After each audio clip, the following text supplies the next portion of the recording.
कुमार, आप देख रहे हैं सूक्ष्म दर्शन समाचार। सूक्ष्म दर्शन समाचार में आपका स्वागत है। और इसी के साथ में कल का एक वीडियो हम देखें कि जैसे वहाँ पे पावर हाउस पे आप अगरबत्ती से पूजा कर रहे थे, ऐसा क्या मैटर आ गया था कि वहाँ पे?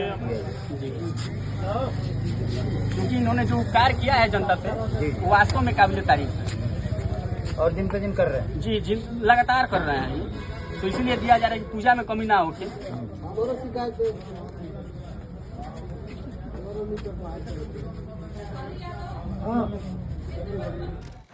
देखिए, बिजली विभाग जो बताएं तो वर्तमान समय में सबसे भ्रष्ट विभाग हो गया है। 3-4 ऐसे विभाग हैं, बिजली विभाग है, स्वास्थ्य विभाग है, राजस्व विभाग है, कि ये किसी के नहीं हैं। मतलब ये मुर्दों से भी वसूली कर लें, ये कंडीशन हो गई है इनकी। और रही बात बिजली विभाग की, तो बिजली विभाग तो अपने काम से नहीं पहचाना जा रहा है कि आप भैया तार जोड़ेंगे या बिजली सही करेंगे, नहीं। बिजली विभाग की पहचान जो हो गई है, ये हो गई कोई भी फरियादी जा रहा है, कोई भी शिकायत करता जा रहा है, आप तुरंत उस पर मुकदमा कराइए, ये चीज़ें हो गई। और इनकी अगर बात कहें तो मैं सम्मान करने गया था वहाँ, मैं लड़ाई झगड़े करने की एवज से गया ही नहीं था, मैं तो सम्मान करने गया था। सम्मान इसलिए करने गया था कि जो हमारे अधीक्षक अभियंता हैं, जो अभियंता महोदय हैं या जो सहायक अभियंता हैं, जो भी हैं वहाँ, तो इन लोगों द्वारा जैसे मेरा ही एक रात बिल आया मेरा 173 रुपये का, अगले दिन बिल आ गया मेरा 2777 रुपये का। तो रातों रात जो है कि हज़ारों हज़ार की वृद्धि करके और राजस्व का जो इन्होंने कोष भरने का काम किया है वो काबिल तारीफ़ है। इसके लिए मैं इनका सम्मान करने गया था। एक दिन में ये इतना बिल कैसे हो सकता है? अब ये तो वो बताएंगे ना, मैं कैसे बता सकता हूँ, ये तो उनके जो है कि मामले हैं। मैं तो बस देख रहा हूँ, मेरे पास मैसेज आ गया कि आपका 2777 का हो गया, तो मैं खुद ही जो है कि अचंभित था। तो मैं सम्मान करने गया था कि आपने भाई बहुत अमूल्य योगदान दिया है अपना इस देश को चलाने में, इस राज्य को चलाने में। चूँकि आप जो भी बिल जमा करवाएंगे राजस्व में जाएगा, तो भाई आप तो हज़ारों हज़ार की वृद्धि करके राजस्व का कोष भरने का काम किए हैं। दूसरी चीज़ ये रही कि हमारे यहाँ पिछले 5-6 महीने से, अप्रैल की जो पहली आंधी आई थी तभी हमारे यहाँ खंभा टूटा है, 3-4 खंभे टूटे और आज तक वो नहीं बने थे। हमने इनसे सैकड़ों बार शिकायत की, 19-12 पे भी कंप्लेन की, वहाँ से कॉन्फ्रेंस पे लेकर के इन्होंने बोला कि हाँ हो जाएगा, लेकिन इन्होंने नहीं किया जब तक मामला बड़ा ना हो जाए। फिर जैसे इनके संज्ञान में आया तुरंत इन्होंने करा दिया। डिजिटल इंडिया के तहत इतना डिजिटल है कि आप जाएंगे तो आपको दिखेगा नहीं, अभी भी टूटा हुआ ही दिखेगा, लेकिन वो बन गया है। भाई बनने के बाद ही तो आप इतना निश्चिंत बैठे हुए हैं ना, तो बन गया है डिजिटल इंडिया के तहत। तो इतना हाईटेक जो है कि काम किया जा रहा है, तो उसके लिए सम्मान तो बनता है। और सबसे बड़ी बात सम्मान इनका ये रहा कि अगर कोई भी इनके पास फरियादी जाता है, कोई भी अपनी लापरवाही की या इनके जो है कि भ्रष्टाचार की शिकायत लेकर के जाता है, ये तुरंत उसके ऊपर एक मुकदमा दे देते हैं। तो ये भी निश्चित तौर पे सम्मान का काम किए हैं। तो इन सारी चीज़ों को लेकर के मैं इनका सम्मान करने गया था, और सम्मान में मैं इनको पुष्पमाला, और पुष्पमाला के साथ साथ मैं एक किताब ले गया था। मैं विधि का छात्र हूँ, मैं किताब ले गया था VNS की, भारतीय न्याय संहिता की। चूँकि जो जेई साहब है हमारे, ये भाई पढ़ाई किए होंगे, पॉलिटेक्निक किए होंगे या फिर बीटेक किए होंगे, ये बिजली विभाग की पढ़ाई किए होंगे, लेकिन अब जो है कि बिजली विभाग के काम से तो कोई लेना देना है नहीं। इनकी पहचान ही होगी मुकदमा लिखवाना, इनका दिन रात काम ही यही है कि मुकदमा लिखवा दीजिए आप।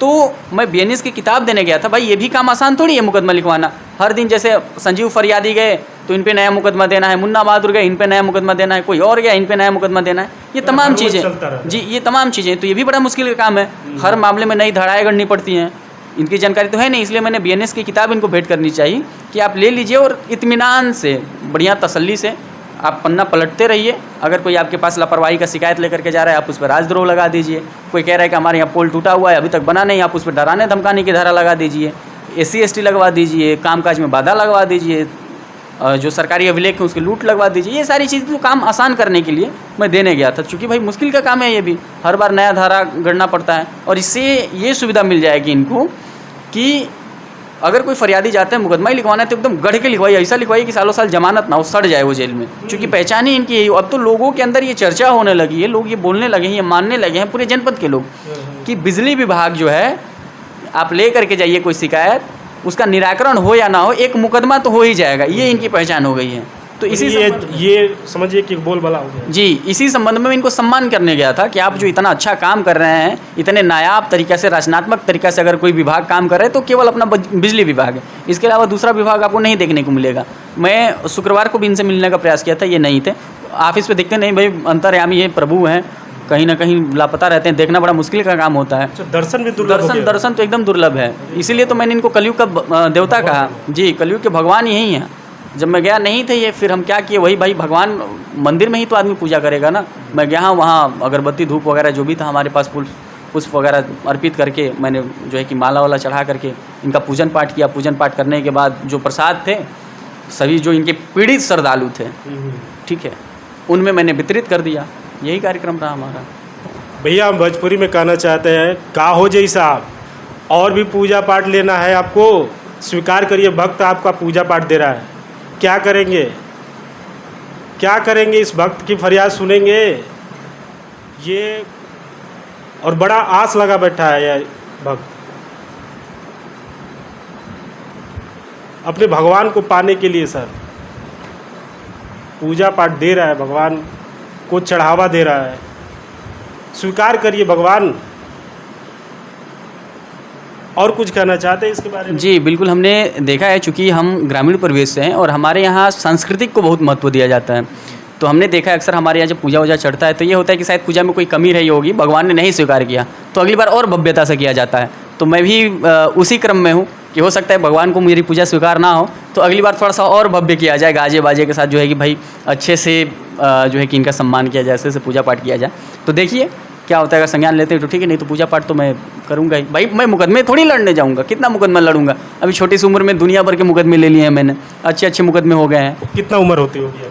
अभी देखिए मेरी जो उम्र है वो लगभग में 23 साल हो गई है, 22 मतलब 22-23 के आसपास में। 23 साल में इतना बड़ा तप पे आप कैसे कर सकते हैं?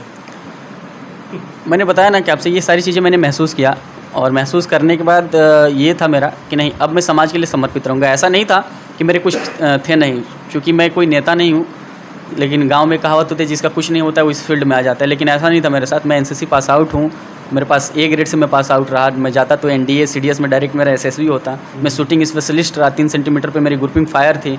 2020 की जो बिहार कांस्टेबल की भर्ती थी वो मैंने क्लियर किया था। दानापुर से मैं ग्राउंड मेडिकल फिट रहा आर्मी में। लेकिन इन सारी चीज़ों को छोड़ने के बाद एक मन हुआ कि नहीं, मैं छोड़ करके सबको आया कि मुझे समाज सेवा ही करनी है। तो ये चीज़ें रही, तब से मैं एकदम समर्पित हूँ और आगे भी समर्पित हूँ। चलिए दोस्तों, नेक्स्ट वीडियो में फिर मिलेंगे। भैया का कहना ये है कि अगर पूजा स्वीकार ना हो तो फिर पूजा के लिए हम तैयार हैं। तो जय साहब फिर भोजपुरी भाषा में बोलेंगे आपसे कि भक्त आपका आस लगाए बैठा है, आप स्वीकार कर लीजिए और इनकी फरियाद को सुन लीजिए, साक्षात दर्शन दे दीजिए प्रभु। हम भी आपको प्रभु मानते हैं। चलिए नेक्स्ट वीडियो में फिर मिलेंगे। धन्यवाद, सलाम।